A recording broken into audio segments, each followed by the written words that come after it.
So I've said in past videos about how we need to move the school system permanently into, once it opens, it can be open, but we also should have remote learning in the future as a choice. Every family individually can make how they decide they want their family or their child to learn. Remote learning and remote classrooms is not a big transition from the current system. It simply implies setting up a webcam on the teacher, and maybe we move to a virtual chalkboard where one half is a screen. It's all a big screen. Half can be written on by the teacher, which will automatically screen mirror to the student, and the other half of the screen will be the faces of the kids that are learning remotely, so that they're a part of the classroom. Their head will still be there via webcam on their personal laptop, tablet, or whatever other device that we incorporate into it. But it's a very simple streamline to make this process work, and the students would still be present in a classroom. I think that's a key to moving into a remote learning, is that these students are present in a virtual classroom, even if they're not people who attend a regular classroom. The technology exists. We have it at the collegiate level, but we can improve upon it. I think the classroom should all have virtual chalkboards put in, which are massive screens. That half of it's dedicated to writing, where she could even write on a tablet and it would automatically go to the screen, or whatever, and then half is virtual heads of the students who are virtually learning or being taught virtually and remotely. Because then it still gives that they are present in a class. I mean, the one big disappointment with the way it was handled last year for me was the loose organization. The children logged in when they felt like it. They maybe met with a teacher for a few seconds, but I think the structure of having them present in a virtual classroom, that's a cornerstone that cannot be swayed in any way. It's the same format.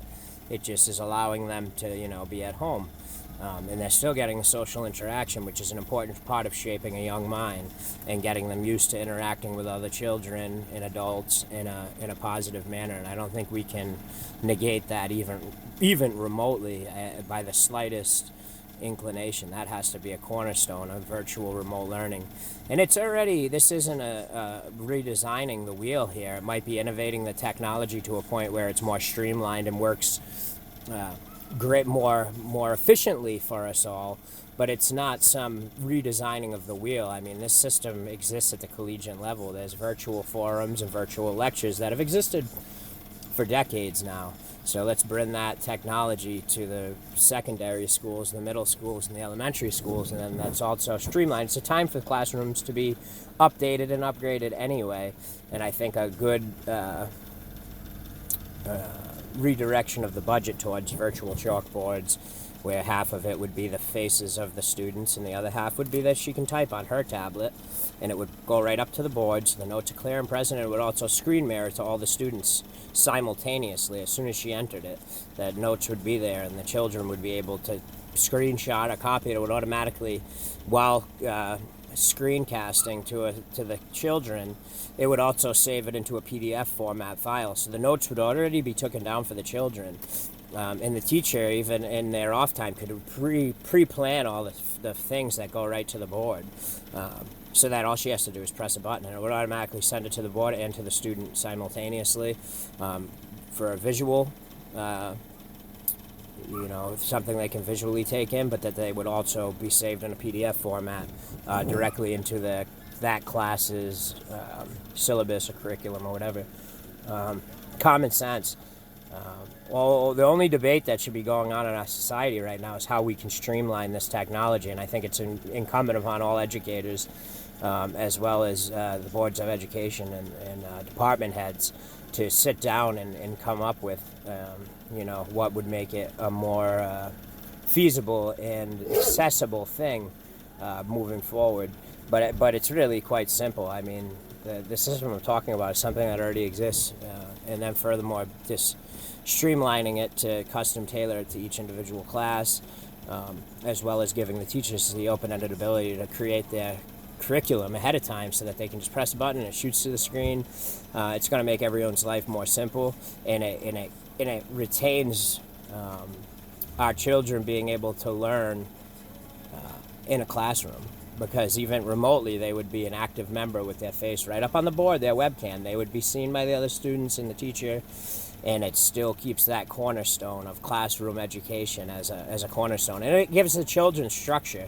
Let's not try to bemuse ourselves about what putting children in school has always been about. To some extent, it's about teaching them the ability to have to go and do something 8 hours a day, i.e. job or other things. There's crossovers that are carried through the discipline of the classroom learning, and those crossovers are contingent to becoming a productive member of society, i.e. being able to go somewhere for 8 hours, being able to acclimate to having to do things we don't always and often want to do, but we do it because it's something that's part of life.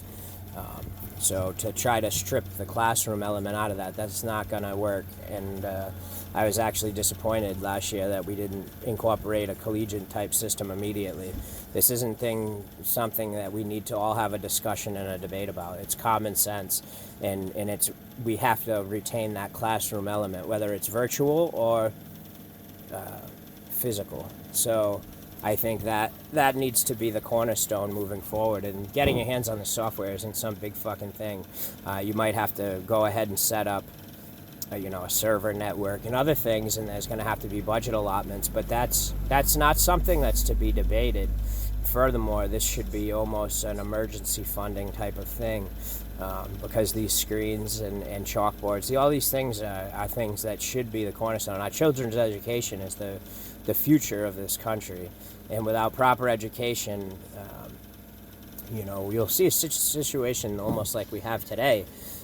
We need to go back to the importance and remembering what understandings and what we're hoping to achieve through the education of our children. And I think that's what no one wants to talk about.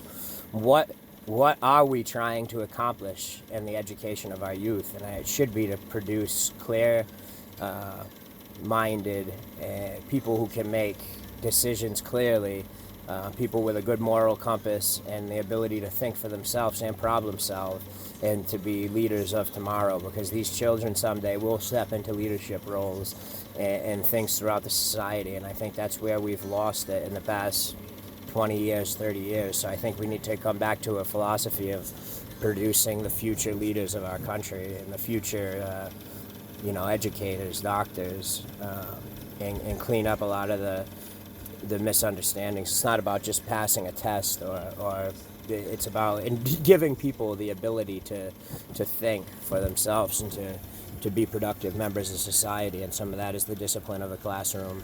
And that's something that I think the definition has been lost of what we put children in a classroom for in the first place. It's not just to give them an education, it's also to teach them the ability to sit still and to do things that sometimes they're not going to want to do. You're going to have things in your day-to-day life you don't want to do. You don't want to clean your house, you don't want to do your dishes, you don't want to... That all starts at the classroom, and it all starts with that initial discipline that's instilled. It's a multifaceted thing when you educate a child. There's multiple things we're trying to incorporate into that child's psyche and ability to perform as an adult, and it starts with discipline as the cornerstone. And I think we're getting a bit lax right now, and there's no clear voice of reason on what we're trying to accomplish, and that should be to produce the future leaders of America and of the world, for that matter. And when you come back to that basic understanding of what you're here to do, I think that's going to be the pioneering force that will help clear this all up, because this is common sense, and it's time for the application of the same, because you're acting as if we need to have a debate. There's no debate. Incorporate the collegiate systems now, and it might take a little while to fully bring the system to power, but it shouldn't. If we can go on and have extreme home makeover, build a 5,000 square foot home in a week, there's no reason that we can't fix this. There's financial means that could be arranged through DC and other places to make it happen, but the thing is, people need to stand firm in their convictions and their dedication to the future of our very selves, because our children are our future. We are going into the fifth world where we'll be immortal, but at some point those children will become 35 and have a voice in our society. And without having people who can have a clear and concise voice that is a common sense voice, right now our children are being fed garbage. They're eating trash regularly. and we're beginning to see the espousing of that through our culture and our society. And it's time to clean that up, and it starts with the classroom. The classroom is the first place we clean that up, and we make sure that our children have a filter for what they take in as truth and what they take in as something that lines up with reality. And I think that's now is the time that we start making sure that those filters are in place and that they're clearly, understood. There's a lot of things that have become skewed in our culture and society, which it's incumbent upon the whole thing. This goes back to the fake degrees that are being handed out everywhere, and the fake doctors and the fake dentists, and we have a fake culture right now, and the truth is being brought forth, and it needs to start being incorporated across the board, because the moment we allow our level of common sense and clarity to slip, we become almost a lost civilization, a lost people. And it's not America that's going to lose, or Russia, or China. The human race as a whole is the focal point of what's going on Earth right now. This isn't about Team America or Team Russia or Team China. This is about Team Humanity. And by allowing any aspect of that to slip and to put a filter that's foolish, and we've all fell prey and victim to allowing outside influences to sway and skew our perception of reality. But it's time you take that perception back and instill some clarity. And if you took the honorable job of being an educator, it's your time to make sure that you're helping instill a filter upon the perception of our youth that's in line with the very survivability of our species as a whole. And I think the foundation of a classroom is a precept that must be maintained moving forward. Whether it's kids, that there'll still be kids that come to the classroom, but that as well we need to allow the remote aspect as well. It's a very simple thing to do, and it will make the life of the educator easier, because classrooms are often overburdened by overpopulation of students, lack of resources and other things. And I think by splitting it, it's going to free up resources, and it's also going to free up and be less of a burden upon the teacher. Incorporating technology. Technology is our friend, and they're trying to make us hate it right now. Because it's being abused and misused by people that don't have the moral compass that's required to be a force in the community. But we need to understand through our own perception and filter that we can see clearly the benefits of it when used responsibly.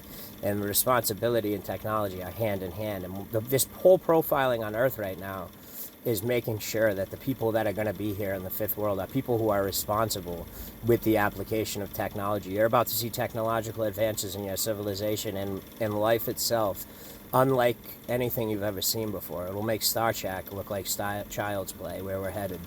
And I think that's going to be a key thing for you to understand, that's what's going on. This really is a profiling of people that are dangerous as far as they don't have the moral compass and the perception and the perceptory filter that I'm speaking of that needs to be given to the children moving forward, because the technology that's going to be out is going to be so powerful and impressive, but it requires a clear conscience and a clear moral compass in the application of the same. But I think it's time that enough of the debates are waiting for Raimondo or Trump or the man in the moon to say something. It's time that you collectively move forward and bind together. I'm calling on the teachers, the boards of education, the department heads, the PTAs. You need to stand clear and concise in what you want, and you need to make it clear. You want collegiate systems put in place that already exist. They need to be purchased, servers need to be set up, and this application needs to be now. We're not gonna, there's no need to, how are we in August talking about whether or not we're gonna postpone the opening? There's no such thing. These things were set up for a clear and concise reason, and they're going to be implemented. This isn't a debate. It's time to do what you need to do collectively, and it's simple, so do it.